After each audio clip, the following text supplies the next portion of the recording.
Nova Manhã. Araçatuba. Coluna Dicas da Nutri, com Andréia Gigliotti. A nutricionista Andréia Gigliotti é pós-graduada em nutrição funcional, nutrição ortomolecular, fitoterapia e biofísica quântica. Trabalha prioritariamente com quem busca emagrecimento e qualidade de vida, como Lilian Flores. É isso. Hoje a Andréia fala sobre como montar um prato saudável. Eu já estou com caderninho e caneta na mão. Jonathan Alves preocupado para saber se Andréia vai retirar 2/3 do que comemos atualmente. Vamos lá, Andréia. Bom dia, tudo bem? Bom dia. Não, hoje nós vamos introduzir. Oba. Viu? Nada de tá retirar. Bom. Vamos introduzir. Vamos lá então, prato saudável, é difícil de montar? É difícil, Lilian Flores, chegar aos 60 saudável, dada a sua alimentação? Eu vou Com chegar. certeza. E para isso precisamos de muitos nutrientes. Opa! Então vamos pensar sempre o seguinte: corpo humano não funciona sem nutrientes. É a matéria-prima, é o que o nosso corpo usa para fazer tudo que ele sabe fazer, para a produção de hormônios, para a produção de neurotransmissores, para que tenhamos boa imunidade, para um sistema imune saudável. Então, a base são os nutrientes. E, pensando nisso, o que nós precisamos de alimento, de comida de verdade, menos industrializados e mais alimentos.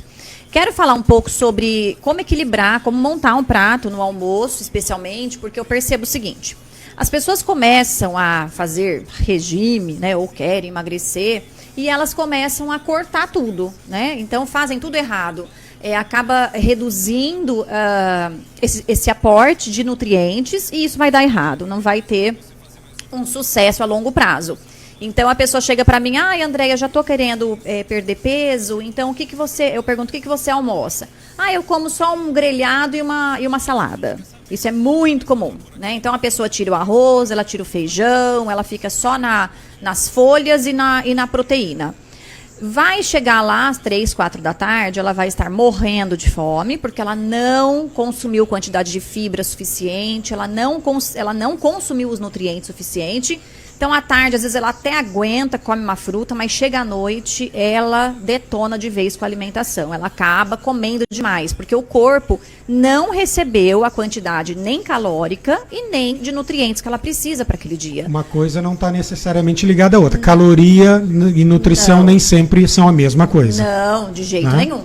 Claro que nós precisamos de uma quantidade de calorias por dia para o nosso corpo manter as funções, mas o meu olhar é muito mais a qualidade do que a quantidade, tá? Então, a qualidade nutricional. Então, o que tem nesse prato, quais são os nutrientes, a quantidade de fibras, mas tudo tem que estar, a conta tem que bater, né? Porque se a pessoa come muito pouca quantidade, vai chegar à noite, ela vai estar faminta. E aí é a hora que ela chuta o balde e fala: vamos começar amanhã a dieta, porque hoje não deu certo. Aí ela come um lanche, ela come uma comida calórica, ela vai no salgado. Porque quando a pessoa ela está com muita fome, o ser humano é mais irracional. Não tem tanto controle de raciocínio mesmo, de inteligência, né? Acaba jogando tudo pro alto e fica muito mais difícil. Claro que algumas pessoas conseguem, mas fica muito mais desafiador. Já é desafiador, né? Então, com muita fome é mais difícil. Então, vamos lá. Como nós devemos, então, fazer um almoço e um prato saudável?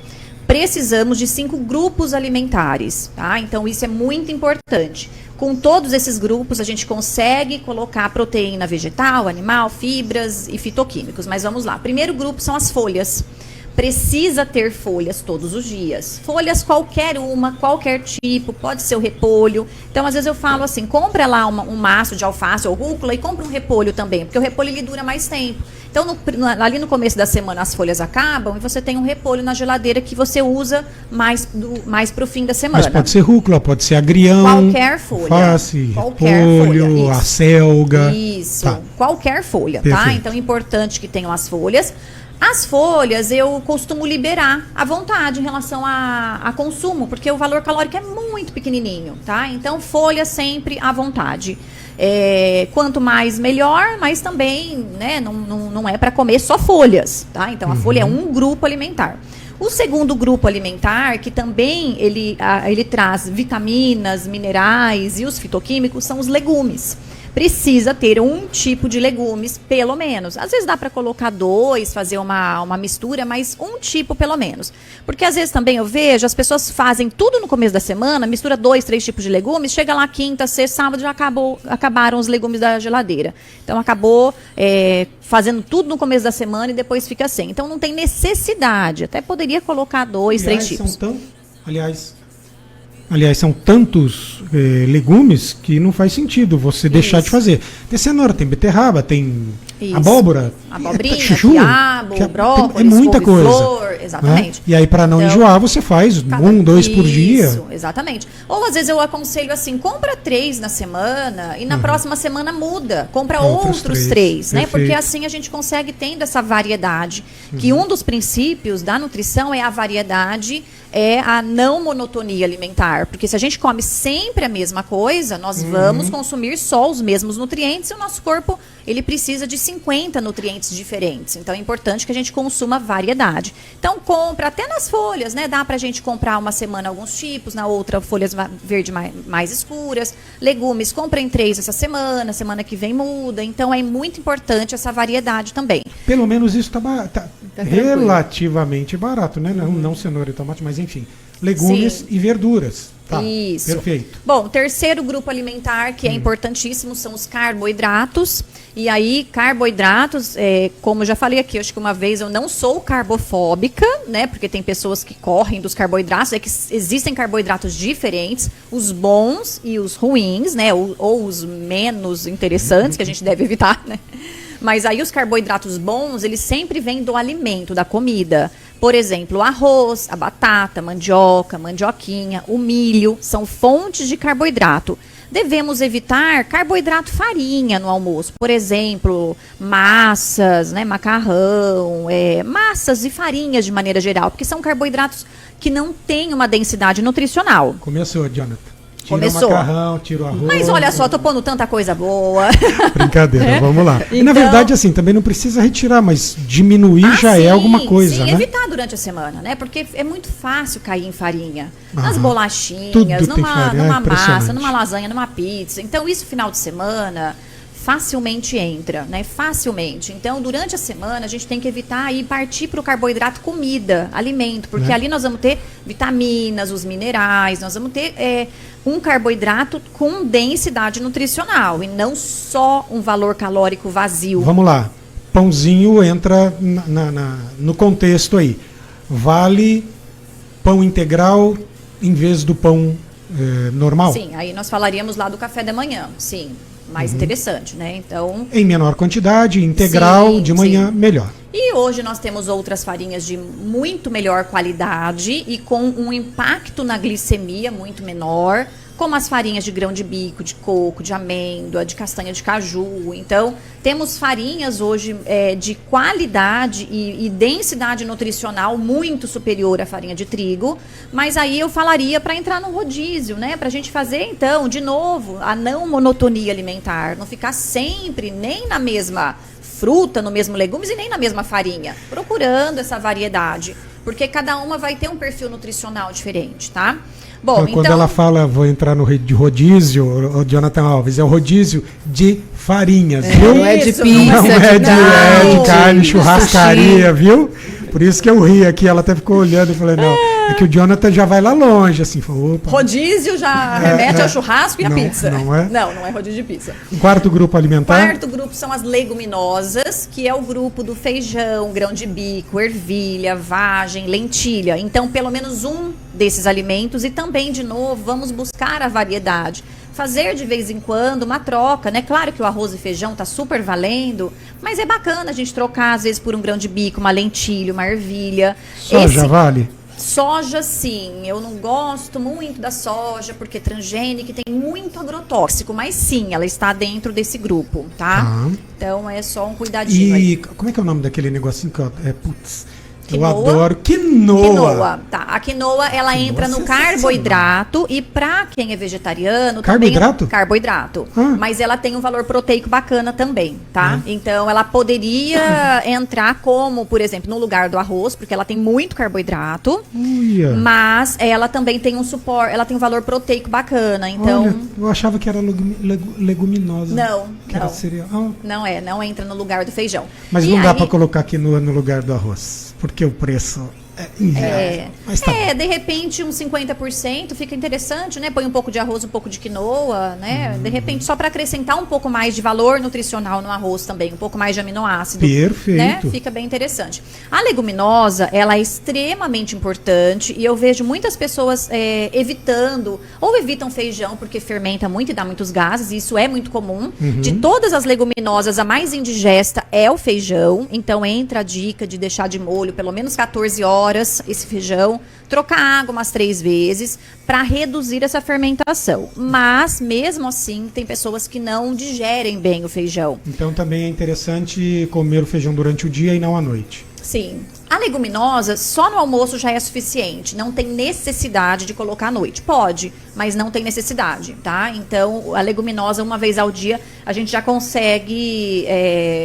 suprir as demandas do organismo. O que traz a leguminosa pra gente? Ela traz muitas fibras, é o que mais vai aumentar a fibra no almoço. Não são as folhas e nem os legumes, apesar que eles também contêm, mas disparado, a leguminosa contém muito mais fibras. Então, para a saúde intestinal, que hoje nós sabemos o quanto é importante a gente cuidar bem do nosso intestino, um dia podemos falar sobre a importância aí dessa função intestinal, né?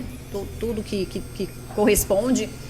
Então tem muitas fibras, tem uma quantidade muito boa de proteína vegetal, a leguminosa, e com isso a gente ganha o quê? Aminoácidos, a gente tem um suporte proteico de origem vegetal e muita saciedade. Então, quem não come a leguminosa tem chance de ter fome daqui a pouco, né? Então acaba tendo mais chance de ter mais fome, porque a quantidade de fibras é muito grande e a quantidade de proteínas também. São 2 pontos importantes que a gente então traz aminoácidos, que são fundamentais para exercer muitas funções no nosso organismo, manutenção de massa muscular, por exemplo, ou até estímulo para ganho de massa muscular. E a questão das fibras, além do que a leguminosa tem muito triptofano, que é um aminoácido que é precursor da serotonina. Ou seja, a gente consegue um controle emocional comendo as leguminosas, tá? Então, todas as leguminosas, elas contêm uma quantidade muito grande deste aminoácido chamado triptofano, que é muito importante para a produção da serotonina, tá? Muito bom. Proteína animal, então já estamos no quinto grupo. Quinto grupo, exatamente, né? Então é importante. Aí, claro, existem os grupos de veganos e vegetarianos, aí a gente vai acrescentar uma porção extra da proteína vegetal, tá? Mas via de regra, então estamos falando de pessoas que não fazem nenhum tipo de restrição. Quinto grupo, proteína. E, de novo, alternando entre as opções. As pessoas comem muita carne vermelha. Não vou falar que isso está errado e nem certo, aí é muito individual, é tudo muito particular, mas a gente precisa comer um pouco mais de peixe, né? As pessoas comem muito pouco peixe, procurar os peixes. Eu sou fãzona da sardinha, que tem um preço muito bom, que é um peixe riquíssimo em ômega 3, né? Que normalmente ele está no seu habitat natural, então ele vai ter uma quantidade boa de ômega, tem muito cálcio. Então, procurar fazer o rodízio, né? Procurar frango também de caipira, orgânico, né? Tem alguns aí que são mais também que não ficam enjaulados, enfim. Ovo entra nesse grupo também, super, super bacana, uma fonte riquíssima de proteína. Aí, Lilian Flores, o ovo. Pois estávamos conversando sobre o ovo. Vamos conversar mais. Eu tenho uma pergunta aqui, ó. Horário da alimentação tem que ser o mesmo horário sempre? Ou hoje eu almoço 1h, amanhã eu almoço às 11h, vai variando. E também eu já vi num programa até de alimentação para criança que o necessário é ter 5 cores no prato. Isso é verdade? Gostaria apenas de complementar, pedindo gentilmente, aliás, dando a sugestão para que a gente fale num outro momento sobre as refeições. Não horário. né, o que deve ir em cada uma, Tá. para a gente saber se vale aquela coisa de não coma muito à noite Tá, sempre leve, vamos. quem deve se alimentar mais no café da manhã ou no almoço. Se tem que se alimentar de 3 em 3 Ótimo. horas. Ótimo. Tá bom? Ótimo. Mas vamos lá, Lilian Flores, Bom, cores horários e horários. cores, né? Em relação aos horários, é muito interessante que a gente tenha uma mínima rotina, né? Porque o nosso corpo, ele tem secreção hormonal de acordo com os horários. Mas não dá pra gente também estabelecer uma regra, porque cada dia é um dia, né? Preferencialmente, nós temos um processo digestório mais eficiente ali por volta das 11 às 13 horas. Então, pela secreção mesmo de hormônios e de ácidos. Então, é o horário, pela medicina chinesa, do ápice da nossa digestão, né? Então, nós devemos priorizar entre 11 e 13 horas o almoço. Esse é um horário bom para o nosso organismo. Cores, se nós colocarmos esses 5 grupos, nós temos 5 cores, tá? Claro que às vezes dá para eu, pensando em não colocar 5 cores, né? Ficaria, sei lá, folha e brócolis, aí nós teríamos a mesma cor. Não tem problema, mas é bacana, assim, quando nós falamos em 5 cores, normalmente estamos colocando os 5 grupos, tá? E claro que tendo essa informação que agora eu passei, né? Porque é sim interessante essa questão das cores, porque nós temos variedade quando nós temos cores diferentes, tá? Pela questão dos fitoquímicos, que é o que dá cor ao alimento. Então, cada cor, ela é referência de um fitoquímico diferente. A clorofila, o resveratrol, o beta-caroteno. Então, nós pensamos nessa variedade, nessas funções desses fitoquímicos que agregam mais saúde e previnem muitas doenças. Eu acho engraçado que em Minas Gerais é levado muito a sério essa coisa do horário do almoço e o horário da janta. Entendeu? Muito bom. Então é Sim, 11h30 sim. no máximo já estar almoçando, né? E às 18h30 no máximo. Ótimo. Essa coisa, às vezes em casa, o Deva chega mais tarde e fala, meu Deus, tem que comer tarde. E às vezes ele fica horrorizado, tipo, 6 horas, não é hora de jantar. Mas eu ainda trago essa coisa comigo. Legal. Podemos falar sobre essa questão dos horários e as secreções Ciclo de hormônios. circadiano. Olha que Sim, legal, né? sim. Mais uma pauta aí.